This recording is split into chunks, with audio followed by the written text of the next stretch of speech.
بسم اللہ الرحمن الرحیم۔ جنات کے گھر کی صفائی کرتی تھی۔ جب رمضان میں انہوں نے زکوٰۃ نکالی تو میرا پورا گھر۔ میرا نام رضیہ خاتون ہے۔ کبھی کبھار ہم اپنی زندگی میں دوسروں کے ہاتھوں بہت نقصان اٹھاتے ہیں، لیکن کبھی کبھار ایسا ہوتا ہے کہ ہم اپنے ہی ہاتھوں اپنا بہت نقصان کر بیٹھتے ہیں اور ہمیں اس چیز کا اندازہ بھی نہیں رہتا کہ ہم نے اپنے ساتھ کتنا برا کیا ہے۔ یہ کہانی میری اپنی کہانی ہے اور اس کو سنانے کا مقصد آخر میں سب کو سمجھ آ جائے گا۔ میری عمر اس وقت 70 سال ہے۔ میں عمر کے اس حصے میں ہوں جب انسان اپنی موت کا انتظار کرتا ہے۔ میرے بھی دن ایسے ہی گزر رہے ہیں کہ کب موت آئے گی اور مجھے اپنے ساتھ لے جائے گی۔ لیکن یہ واقعہ اس وقت کا ہے جب میری عمر 25 سال تھی۔ میری زندگی میں میری ماں کے علاوہ میرا کوئی سہارا نہیں تھا۔ میرا باپ کون تھا اور کہاں تھا اس بارے میں مجھے کچھ نہیں پتا تھا۔ ان کے نام کے علاوہ مجھے کچھ بھی معلوم نہیں تھا۔ اماں کا کہنا تھا کہ کچھ سال پہلے ہی وہ مجھے اور میری ماں کو اکیلا چھوڑ کر چلا گیا تھا، کیونکہ میرے ابا کو بیٹا چاہیے تھا، لیکن ان کے گھر میں آ گئی تھی۔ یہی وجہ تھی کہ انہوں نے مجھے اور میری ماں ہم دونوں کو چھوڑ دیا، اور اس کے بعد بھی اماں نے ان کا ذکر نہ تو ہم سے کیا تھا اور نہ ہم نے ان کے بارے میں کبھی پوچھا تھا، اور نہ ہی انہوں نے مجھے ان کے بارے میں زیادہ بتایا تھا۔ میں اور میری ماں ایک گاؤں سے تھوڑا ہٹ کے بنے ہوئے چھوٹے سے علاقے میں رہتی تھیں۔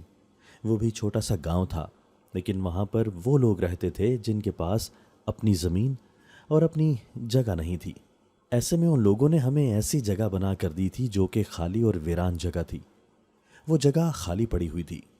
ایسے میں جن لوگوں کے پاس رہنے کے لیے گھر نہیں تھا، انہوں نے وہاں جا کر اپنے رہنے کے لیے کچھ نہ کچھ بندوبست کر لیا تھا۔ اس سے پہلے میری ماں گاؤں کے بیچ میں رہا کرتی تھی۔